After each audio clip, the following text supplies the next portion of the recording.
Hello दोस्तों, welcome to gear flick. ये है 2020 रेनो डस्टर BS6। अब रेनो डस्टर में बहुत सारे आइटरेशंस होते रहे हैं, बहुत सारे चेंजेस होते रहे हैं। इस बार क्या चेंज आया है इस गाड़ी में, इस बारे में हम बात करेंगे इस रिव्यू में। सबसे पहले सब्सक्राइब कर लीजिए गियर फ्लिक को एंड लेट्स बिगिन।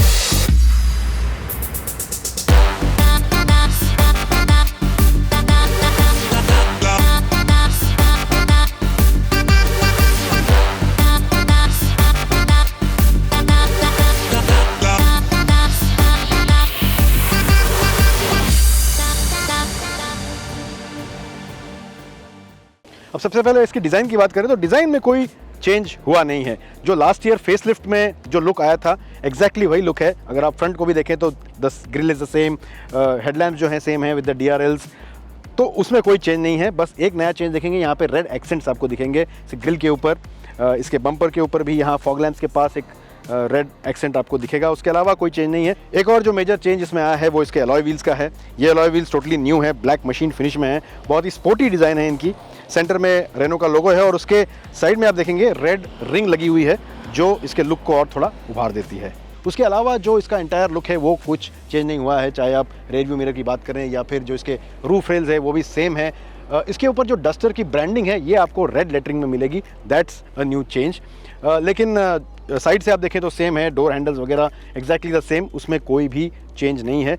डस्टर की जो ओवरऑल डिज़ाइन है ये इतने सालों में अभी तक चेंज नहीं हुई, ये अभी भी ओल्ड स्कूल एक कॉम्पैक्ट SUV की तरह ही लगती है। रियर में भी कोई चेंज नहीं है इसमें, इट्स एग्जैक्टली द सेम। जो टेल लैम्प है इसकी ये भी लास्ट ईयर इसके फेस लिफ्ट में आई थी, वो एग्जैक्टली सेम है। डस्टर की जो ब्रांडिंग है पीछे ये आपको रेड कलर में अब दिखाई देगी, वो एक चेंज है। और आपको राइट साइड में टर्बो का एक बैच दिखाई देगा, क्योंकि इसमें जो इंजन आता है अब ये 1.3 लीटर का टर्बो इंजन है, लेकिन पेट्रोल। इसके बारे में मैं आपको आगे बताऊंगा। इसके इंटीरियर्स भी कुछ चेंज नहीं हुए हैं, they are exactly the same जैसे पहले आते थे। और यहाँ पे आपको एक ब्लू एक्सेंट मिल जाएगा डैशबोर्ड के ऊपर।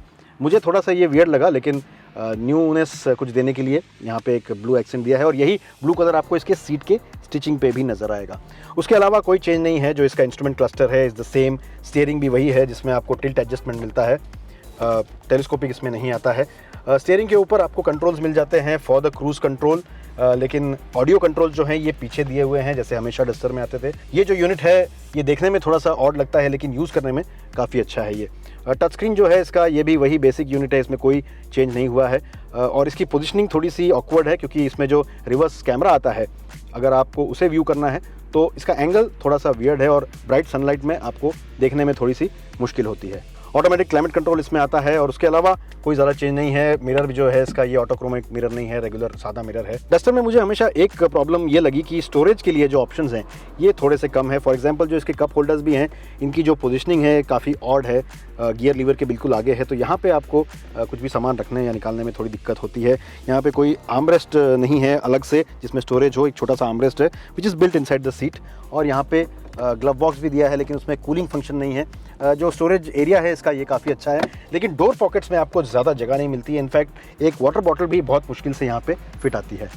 अब इसकी जो ड्राइविंग पोजीशन है ये काफ़ी अच्छी है, लेकिन जो इसके सीट्स हैं ये मुझे बहुत कंफर्टेबल नहीं लगते हैं। एक तो ये काफ़ी नैरो है, प्लस जो कुशनिंग है इनकी ये काफ़ी बेसिक सी है, तो अगर आप लॉन्ग ड्राइव इस पर करें तो ऑफकोर्स कंफर्टेबल बहुत है डस्टर, लेकिन जो सीट्स हैं इसके ये काफ़ी बेसिक है, इसकी वजह से आपको थोड़ी तकलीफ हो सकती है। If that thing could have been changed तो ये और भी बेहतर होता। रियर में भी कोई चेंज नहीं है, स्पेस में इट्स जस्ट द सेम। अब डस्टर एक 4 मीटर से ज़्यादा लंबी SUV है, लेकिन जो रियर स्पेस है ये थोड़ा सा लिमिटेड है उस हिसाब से। और यहाँ पे एक आर्मरेस्ट मिलता है जिसकी वजह से थोड़ा सा आपको कंफर्ट बढ़ जाता है, लेकिन उसके अलावा आपको इसमें कोई स्प्लिट सीट नहीं मिलती है। And it is just basic, आपको रियर AC वेंट भी इसमें नहीं आता है। और इंटीरियर्स ओवरऑल अगर आप देखें तो काफ़ी बेसिक है। अब इस गाड़ी में जो इंजन है ये 1.3 लीटर का टर्बो पेट्रोल इंजन है, यानी इसमें टर्बो चार्जर लगा हुआ है। इस गाड़ी को मैं लास्ट 2 दिन से चला रहा हूँ और ये बात मैं कह सकता हूँ कि this is quite an interesting engine. बहुत परफॉर्मेंस ओरिएंटेड इंजन है ये, इसका परफॉर्मेंस बहुत ही अच्छा है। अब इसके स्पेक्स की बात करें तो इसमें 156 PS का पावर है जो 5500 RPM पे आता है और 254 Nm का इसमें टॉर्क है जो 1600 आरपीएम पे आता है, यानी कि बहुत लो इसका टॉर्क प्रोड्यूस होता है। इसका जो एक्सेलरेशन है ये बहुत ही क्विक है, बहुत ही स्विफ्ट एक्सेलरेशन है इसका, और आपको काफ़ी मज़ा आएगा इसे डाउन राइट एक्सेलरेट करने में, यानी पेडल टू मेटल जिसे हम कहते हैं, बिल्कुल फ्लैट आउट जाना, उसमें ये गाड़ी बहुत ही अच्छी है। जो इसका इंजन है ये हाई रेव होता है, राइट अप टू 6000 आरपीएम तक आप इसे रेव कर सकते हैं। पावर की कमी कहीं महसूस नहीं होती है, कोई भी फ्लैट बैंड नहीं है इसमें, एंड द पावर सर्ज जो है इसका ये काफ़ी अच्छा है।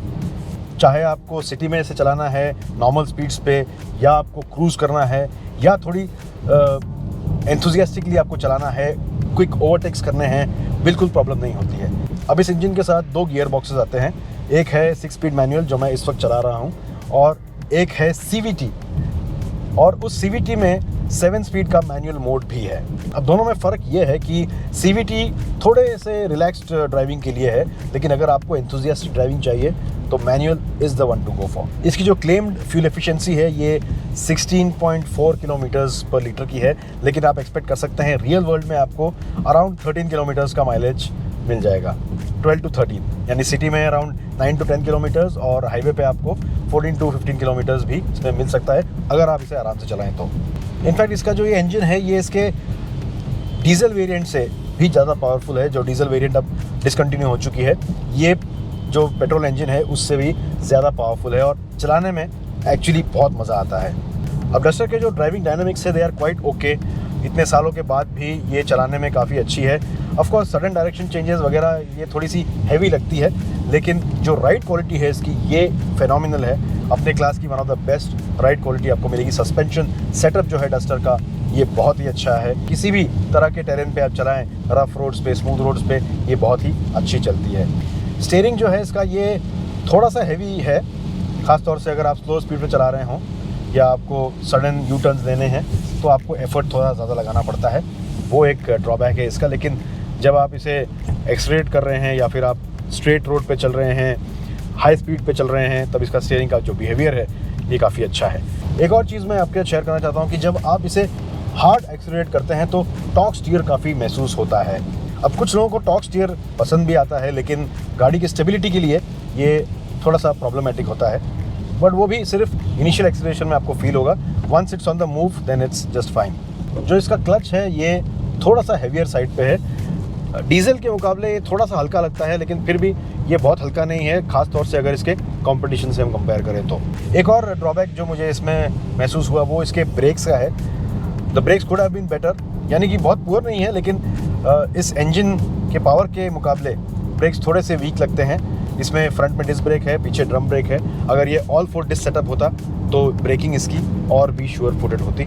सो that is one area where this car lacks a bit. एक और नया एडिशन जो हुआ है इस गाड़ी में वो है स्टार्ट स्टॉप का, यानी इसमें आइडल स्टार्ट स्टॉप का स्विच आता है, जिससे इंजन ऑटोमेटिकली कट ऑफ हो जाता है जब गाड़ी आइडल पे होती है।